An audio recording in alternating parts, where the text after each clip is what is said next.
네, 심상정입니다. 오늘은 국방을 튼튼하게, 청년을 행복하게 한국형 모병제 공약을 발표하겠습니다. 한국형 모병제로 청년과 국방의 미래를 책임지겠습니다. 존경하는 국민 여러분, 인구 절벽과 기술혁명 충격에 직면한 지금의 한국군은 존립 기반이 붕괴될 위험에 직면해 있습니다.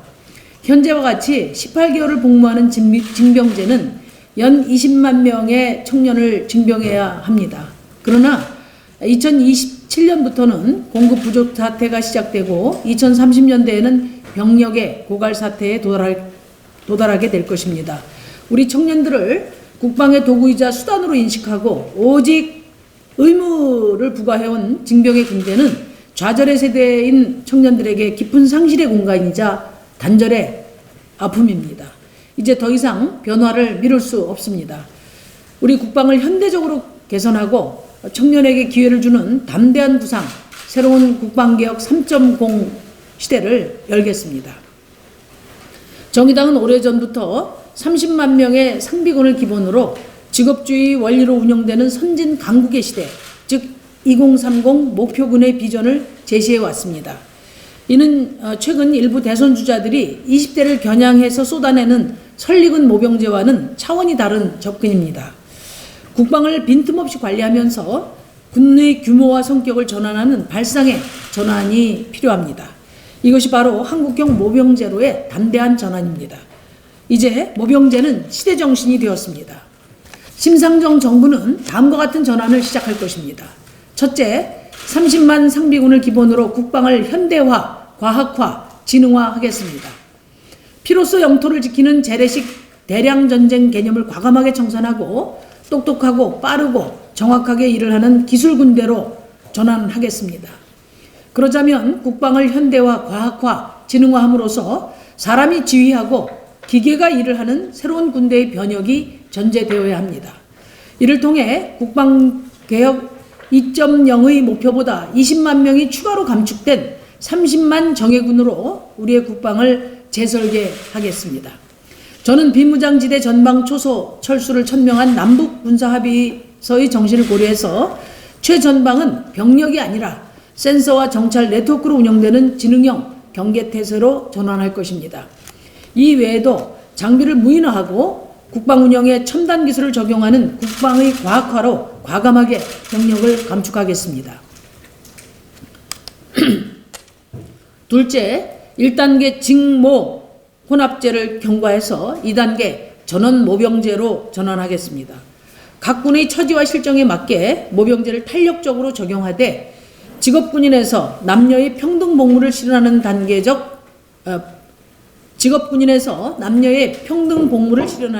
단계적 모병제로 전환하겠습니다. 먼저 1단계로 의무복무 12개월의 징집병과 의무복무 4년의 전문병사를 혼합 운용하는 징모혼합제를 2029년까지 운영합니다. 우선 현재도 지원병으로 운영되는 해군과 공군은 2025년까지 새로운 제도로 선전환하고 부대 구조 전환에 시간과 비용이 소요되는 육군은 2029년까지 후 전환하도록 차등 적용할 것입니다. 그 다음 2단계로 2030년대에는 징집은 소멸되며 병사계층은 전원 모병으로 운영될 것입니다. 개혁이 완료된 한국군 병력 구성은 육군은 15만으로 현재의 절반 수준으로 감축되며 해군과 공군은 현재 수준과 같은 15만 명으로 3군의 균형 발전이 촉진될 것입니다. 신분별 구성은 장교와 부사관은 현재와 비슷한 15만, 병사는 15만으로 구성됩니다.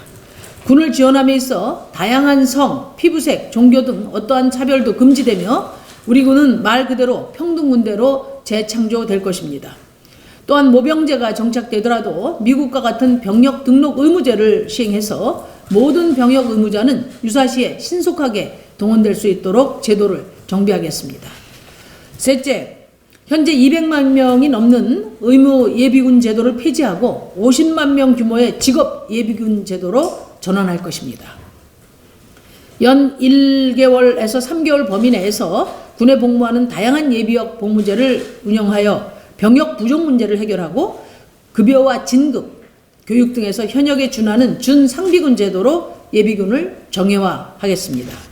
이를 통해서 예비전력에 대한 의존도를 40% 수준으로 향상하는 군사 동원 체제를 구축하면 병력 부족 문제는 상당 부분 해소될 것입니다.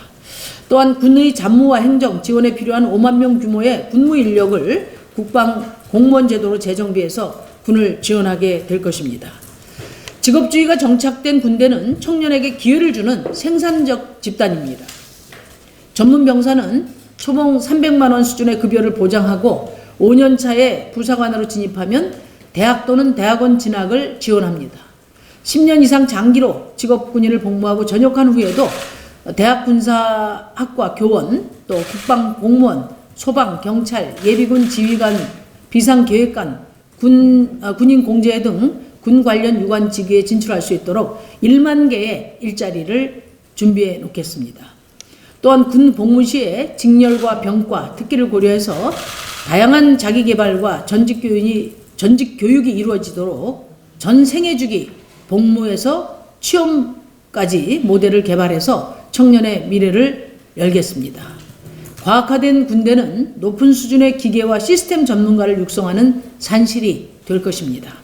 존경하는 국민 여러분, 한국형 모병제는 청년의 공동화가 예상되는 2030년대를 대비하는 새로운 국방정책이자 사회정책입니다.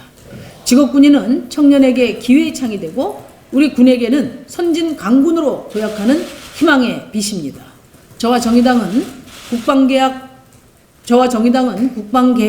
3.0 시대를 앞서 이끌겠습니다. 감사합니다.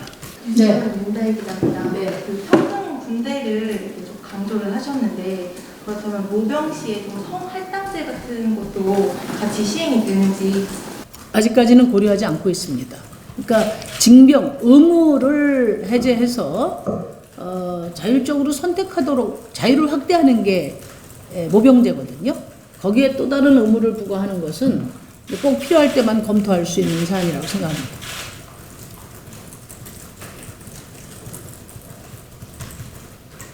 네. 내일경제 문재인 기자입니다. 그 다른 후보의 모병제 공약과 비교하시는 부분이 있는데 지금 네. 알려진 것은 이재명 후보의 선택적 모병제가 있겠죠. 그거랑 뭐 1년, 4년 이렇게 근무 기간은 좀 비슷한 것 같은데 어떤 가장 큰 차이점이 있는 건지 좀. 네, 이재명 후보의 선택적 복무제는 사실 17년도 때 제가 낸 지금 1단계로 여기서 제시되어 있는 직무혼합제에다가 이름만 바꾼 것입니다. 그건 이재명 후보의 공약이 아니고 17년도의 제 공약이었습니다. 그리고 지금 뭐 구체적인 어떤 공약을 내용으로 발표하신 게 아니기 때문에 뭐 더 지켜봐야 알겠습니다만은 아직까지 국민들의 반응을 이렇게 간을 보고 있는 중이 아닌가 이렇게 생각이 됩니다. 그리고 홍준표 후보가 모병제 도입을 적극적으로 말해왔는데 그분도 공약을 발표하지 않아서 세부 내용은 알 수 없습니다만은 제가 토론 과정에서 이렇게 보니까 현재 50만 그 규모를 전혀 축소하지 않고 구성하고 있는 것 같습니다. 그래서 예산 문제를 가지고 공방을 하는 것을 봤습니다. 그래서 제가 말씀드리면 한국형 모병제를 철학과 의지를 가지고 추진하고 있는 정당은 정의당 그리고 후보는 저 심상정입니다. 지난 대선 때도 명확한 공약으로 한국형 모병제를 그 공약으로 낸 바가 있고요. 이번에는 인구 절벽이 더 가파르게 진행되고 있고 또 디지털 시대를 대비해서 그런 변화를 감안해서 지난 2017년 직모 혼합제에서 좀 더 진전시켜서 완전 그 모병제로까지의 전망을 구체화한 것입니다. 그래서 핵심은 아까 처음에도 그 말씀을 드렸지만은 이 한국형 모병제 도입은 병력 감축과 그 다음에 군의 과학화 현대화 진흥화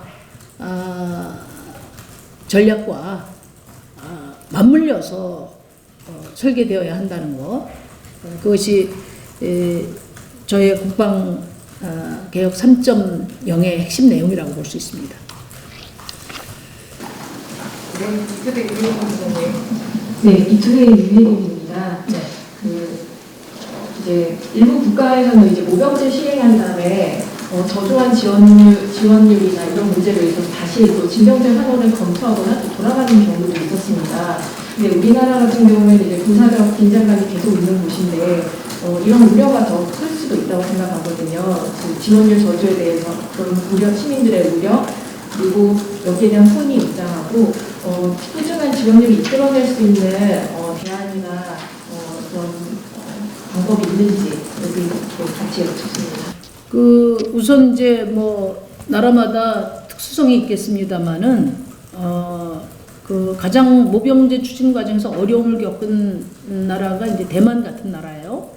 그런데 직업군인에 대한 어떤 처우 개선이라든지 청년 실업 확대에 따라서 군에 대한 관심이 높아졌고 2020년에 군 병력 전원이 모병으로 이렇게 대체되었습니다. 그래서 문제는 저는 의지라고 생각합니다. 그리고 이제 제가 오늘 말씀드린 게 바로 한국형 모병제가 단순한 국방의 도구이자 수단으로 청년을 인식하는 것이 아니라 청년의 새로운 기회의 창이고 또 군 복무 때뿐만 아니라 퇴직한 이후에도 자기의 전망을 가질 수 있도록 꼼꼼하게 설계한 안이라는 점을 말씀을 드립니다. 그래서 제가 말씀드린 한국형 모병제는 국방개혁을 현대화하는 것과 그리고 우리 청년들에게 기회의 창을 열어주는 두 가지를 세심하게 고려한 안이다. 그 말씀 드리고요. 그래서 전문병사가 지금 초봉 한 300만 원 수준의 급여를 보장하고 5년 근무하면 부사관이 되거든요. 그렇게 되면 대학과 대학원 진학도 지원하겠다는 거고요. 또 10년 이상 장기로 직업군인을 복무하면 전역한 후에 일자리를 한 1만 개 준비를 해둘 생각입니다. 예를 들면 대학 군사학과 교원이라든지 국방 공무원이라든지 또 뭐 소방, 경찰, 예비군 지휘관이라든지 또는 뭐 비상계획관 또 군인 공제회 이렇게 전역하고도 자기의 미래를 설계할 수 있는 다양한 직업을 예비해 두도록 하겠습니다. 그리고 이제 군 복무 시에도 직렬과 병과 특기를 고려해서 이제 군대에서의 어떤 자기 개발, 전직 교육 이런 것들이 이루어지도록 세심하게 배려해서 군대 갔다 오면 그것이 또 자기 인생의 무기가 될 수 있는 그런 세심한 고려를 이 설계에 담았습니다. 네, 다른 질문이 있으시면 MBC 김정진 기자님. 네, MBC 김재경 기자고요. 보니까 아까 해군 그쪽부터 먼저 진행하고 육군 이제 그 후에 차후에 한다고 말씀하시면 집권을 하시는 거 가정을 하면 한 2, 3년 정도는 준비 기간이 필요한 거네요. 2025년부터 하시면 군 현대화를 좀 먼저 하고 차후에 하는 건지 아니면 그 사이에 점진적으로 직무를 계속 같이 가시는 건 처음부터 하시는 건지.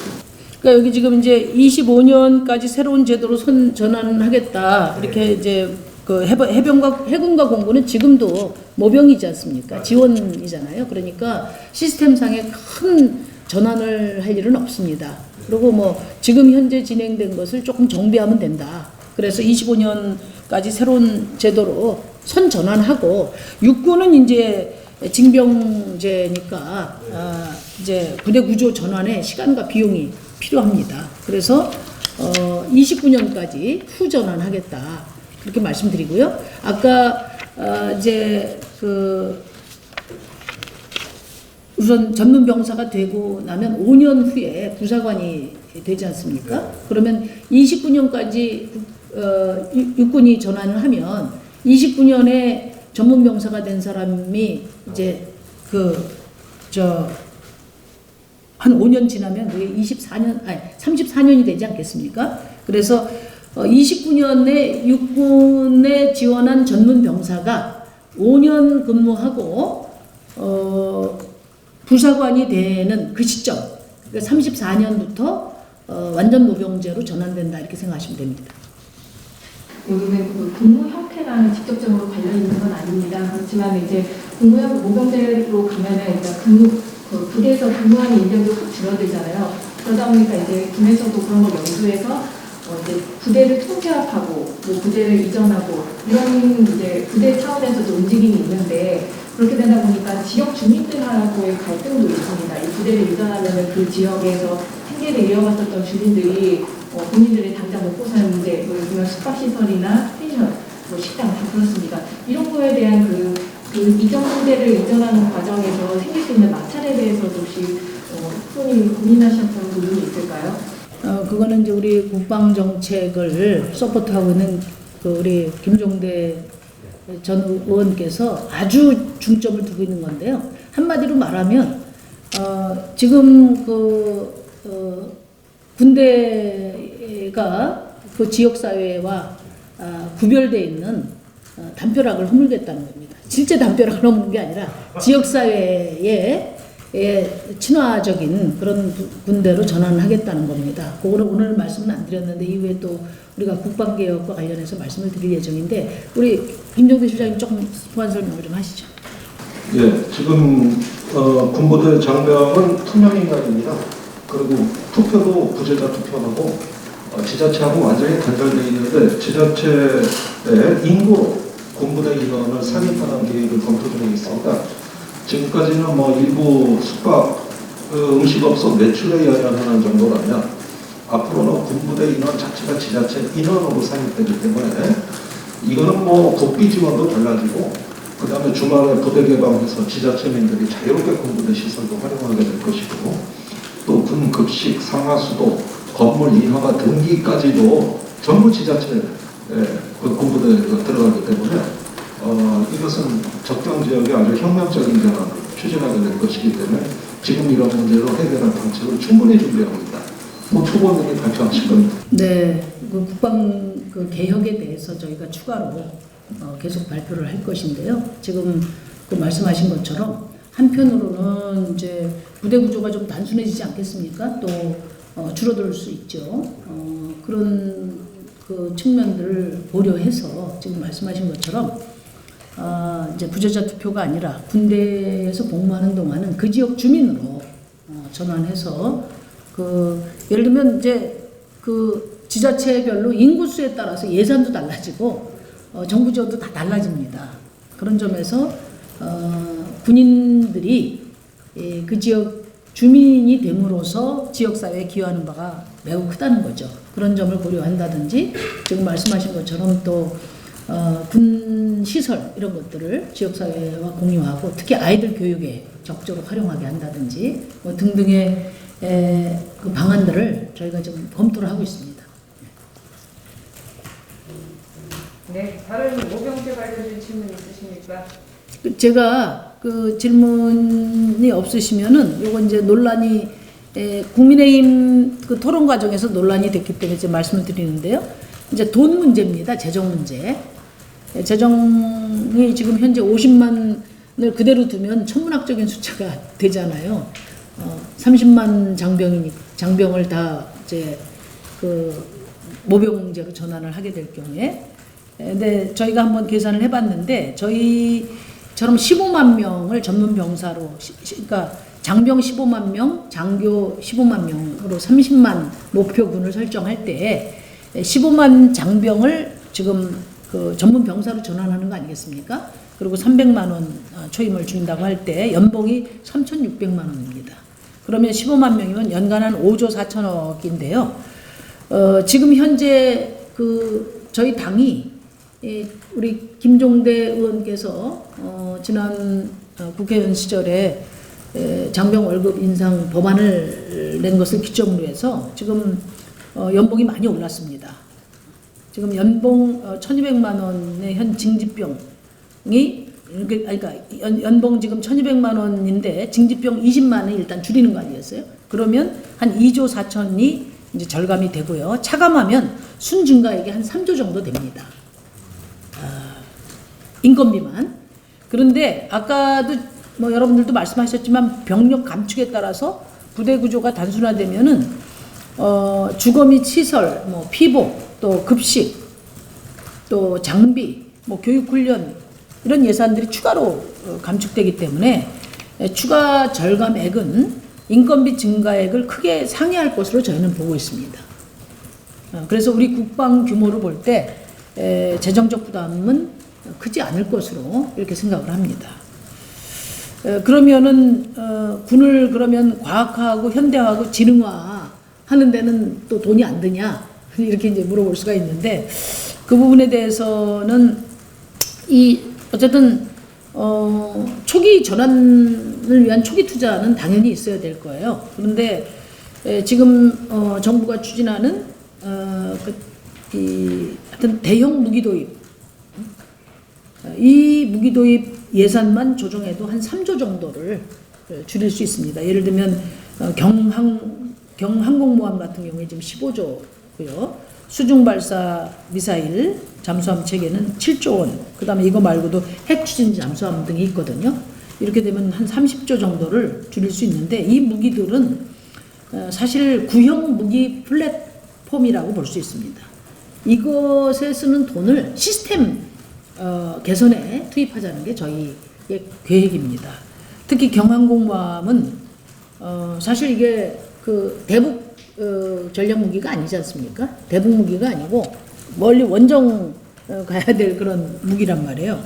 그리고 또 수중 발사 미사일 잠수함 체계 SLBM은 우리는 지금 그 비핵무기 SLBM이거든요. 사실 무용지물입니다. 그러니까 이런데 돈 투입하지 말라는 것이 저희 생각이고 이 30조에 달하는 이런 구형 플랫폼 무기들을 아까 얘기한 과학화, 현대화, 지능화를 위한 시스템 개선에 돈을 써라 이렇게 지금 강력하게 요구를 하고 있습니다. 우리 김종대 전 의원님 말씀에 따르면은 지금 5년 후 국방 예산이 한 60조 정도 되는데 그 중에 20조가 그러니까 3분의 1이 지금 같은 그 계획이라면 3분의 1이 해외로 좀 돈이 빠져나갈 상황이라는 겁니다. 이런 문제들에 대해서 이번 대선에서 국방개혁과 또 청년들의 기회의 창을 제공하는 모병제를 가지고 이번 대선에서 크게 의제화시킬 생각이고요. 요즘 뭐 청년정책하고 온 동네 지금 청년들 찾아다니는데 지금 청년에게 가장 청년의 열망을 가장 크게 담은 공약이 주4일제고 또 남성 청년의 경우 저는 모병제라고 생각합니다. 추가 질문 있으십니까? 요거 한 가지도 아예 제가 이게 언론에서 여러 논란이 있었던 걸 뽑아온 건데요. 가난한 집 자식들만 군대 간다. 이런 차별의 제도 아니냐 이런 이제 비판이 꼭 따라다니는데요. 그래서 차라리 징병제가 평등한 제도다 이런 얘기까지 나오고 있습니다. 근데 예전에 그 미국 같은데 초기에는 이렇게 사회 취약계층이 군에 가는 게 그 초기 모습인데 지속적인 제도 개선을 통해서 90년대 후반부터는 지금 발목할 만한 변화가 있다는 것이 보도되고 있고요. 2020년 국방부 자료에 따르면은 지원병의 상당수가 중산층에서 지원되고 있다. 지원병 중에 부유층은 17%고 빈곤층은 19%고 나머지가 다 64%가 중산층에서 지원하고 있다. 이런 수치는 오히려 모병제가 불평등을 완화하는 효과가 탁월하다는 것을 보여주는 게 아니냐. 그리고 특히 제가 설계하는 이 한국형 모병제는 군의 현대화뿐만 아니라 국방의 현대화와 맞물려서 청년들의 그 새로운 기회를 주는 그런 기회의 창으로 설계했기 때문에 아마 뭐 가난한 집 자식들만 군대 간다 이런 우려는 저는 하지 않으셔도 된다 이런 말씀을 드립니다. 네. 모병제 관련돼서 그냥 질의하실 분 계십니까? 정혜식 교수님이 아까 그 가난한 집 자식 군대 간다는 그 특별은 사실 미국 수치를 보니까 보면 이해는 가는데요. 우리나라랑 미국이랑 좀 다른 면이 있잖아요. 그래서 우리나라에서는 어떻게 이게 부의 재분배라든지 그런 불평등을 완화하는 효과를 가져올 수 있을 거라고 내다보시는지 우리나라 특성에 맞춰서 그런 걸 좀 고민되는 우선 말씀하세요. 예, 말씀드리겠습니다. 저희와 실정이 비슷한 나라들을 검토를 했습니다. 미국의 사례를 자꾸 예를 들어 가난한 자식들만 군대 간다. 이래서 이걸 반박하기 위해서 방금 후보님께서 그게 아니다 이렇게 설명을 해주셨고, 그러면 미국의 아닌 경우를 보면은 모병제의 매력은 월급이 많은 것도 있겠지만 대표적으로 대만이 사회 초봉에 모병이 월급이 2배 이상입니다. 이렇게 해서 해결한 방법도 있고, 중국의 경우에는 취업으로 해가지고 인기가 아주 굉장히 좋은 그 사회 취업에서의 혜택으로 그 모병을 굉장히 성공한 사례라고 할 수가 있고, 우리 경우에는 경제 상황이나 당시의 인구 구조를 또 검토해 봤을 때 다양한 어떤 그 정책 수단이 준비될 수가 있습니다. 이번에 후보님께서 발표하실 것은 군에서의 어떤 자기개발과 중산층 수준의 급여 보장, 그 다음에 어떤 공관력 유관직의 취업 보장을 통한 이런 3가지 정책 수단을 통해 가지고 군 복무와 전역후 취업에 이르는 전생애 주기 모델이라고 이렇게 지적하신 부분이 모병을 원활하게 하기 위한 거고, 이것이 일종의 어떤 그 중산층화 정책이다 이렇게 이해해 주시면은 그때 또 시대 상황에 따라 가지고 다양한 정책이 구상된다는 점, 네, 이런 점들이 2030년대까지 계속 진화해 간다는 거고 추후에서 말씀을 드리겠습니다. 이재명 후보가 오늘 아침에 그 위성방지법 또 정개특위에서 논의해서 처리했으면 좋겠다라는 취지로 말을 했는데요. 후보님은 이거에 대해서 좀 어떻게 생각하시는지 궁금합니다. 제가 입장을 이미 이야기를 했는데요. 위성정당 폭거는 민주주의를 유린한 겁니다. 특히 민주화 세력을 자임한 더불어민주당이 최초의 그 법치주의 제1의 원칙이 입법자가 최초의 준법자가 돼야 한다는 그 민주주의 원리조차 묵살하면서 촛불 시민의 정치개혁의 열망을 짓밟았습니다. 그리고도 지금까지 단 한마디 사과도 없습니다. 더불어민주당의 당론을 지켜볼 것입니다. 오늘부터 정개특위가 가동이 되는데 정개특위에는 이 위성정당을 비롯한 선거제도와 관련한 안건은 다루지 않기로 이미 그 합의를 한 상태입니다. 이재명 후보가 그냥 막 던지듯 사과 한마디로 해결될 수 있는 문제가 아니라는 점을 분명히 말씀을 드립니다. 네. 다른 질문 있으십니까? 그래서 더불어민주당이 이 사안을 당론으로 하루빨리 입장을 밝혀주시기 바랍니다.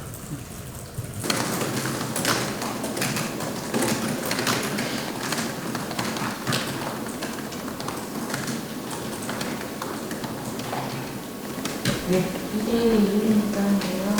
그 민주당이 지금 말씀하신 당론으로 채택을 했을 경우에 사실 이거를 이재명 후보가 얘기하는 이유가 선거 연대라든지 구성 과정에서 어떤 특정을 찾기 위한 걸로 저희들은 보고 있거든요. 당론을 정했을 때 어떤 입장의 변화나 이런 게 있을 가능성이 있을까요? 그러니까 그 민주주의를 유린한 그 과오, 그리고 촛불 시민들의 정치적 열망을 짓밟은 그 배신을 에 대해서 국민들에게 사과하고 또 진정한 성찰이 있었다면 이번 정개특위에서 제1호 안건으로 다뤄서 그 성찰의 모습을 보여야 된다고 저는 생각하고요. 이재명 후보께서 하신 사과가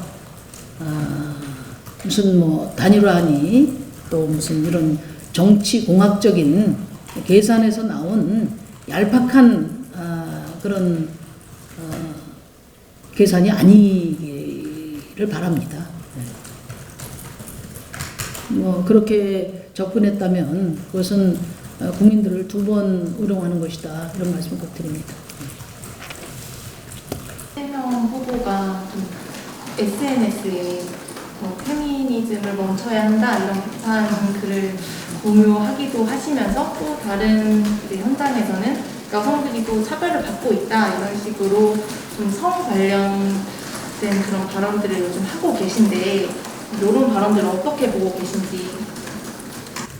아까도 뭐 제가 말씀을 드렸습니다마는 2030 세대의 좌절과 분노를 타고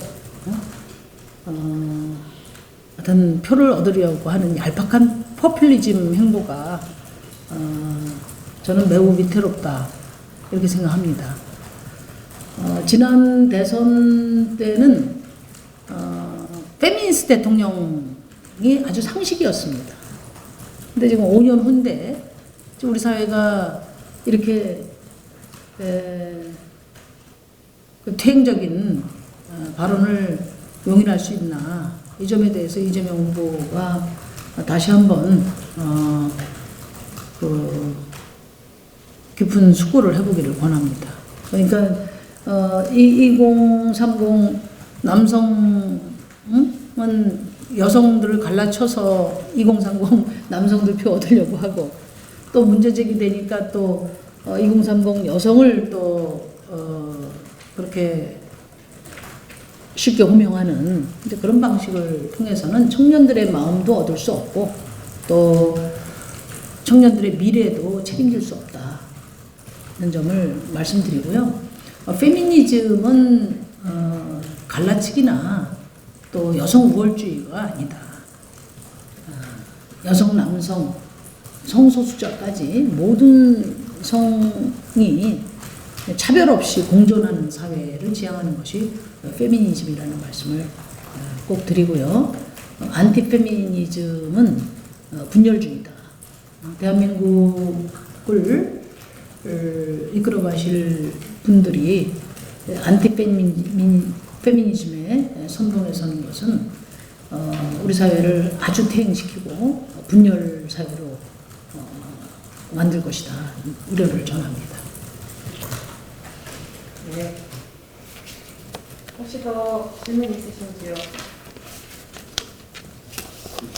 없었지만 후보님 짧게 한 말씀 마무리해 주시고 마치도록 하겠습니다. 저는 우리 사회가 이제 다양한 우리 시민들이 그 자체대로 존중되는 그런 공존의 사회로 나가야 한다. 그렇게 생각합니다. 사람과 사람 그리고 사람과 자연이 함께 어우러지는 공존의 사회로 나가야 한다는 것이 시대 정신이라고 생각합니다. 어제 13일인가요? 13일 날 이재명 후보가 그 영도에서 스타트업 대표들 만나서 부산 재미없다 이렇게 이제 말을 했는데 저는 그 진위를 가지고 말꼬투리 잡고 싶지는 않습니다만은 저하고는 분명한 인식의 차이가 있습니다. 부산이 서울 강남 같아야 할 필요가 없다. 그런 게 저의 생각입니다. 부산은 부산다운 것이 재미있고 부산은 부산다운 것이 재미고 아름다움이라고 생각합니다. 지역 균형 발전은 모든 지역이 서울이 되고 모든 지역이 강남이 되는 것이 아니다. 그런 말씀을 꼭 지적드리고 싶습니다.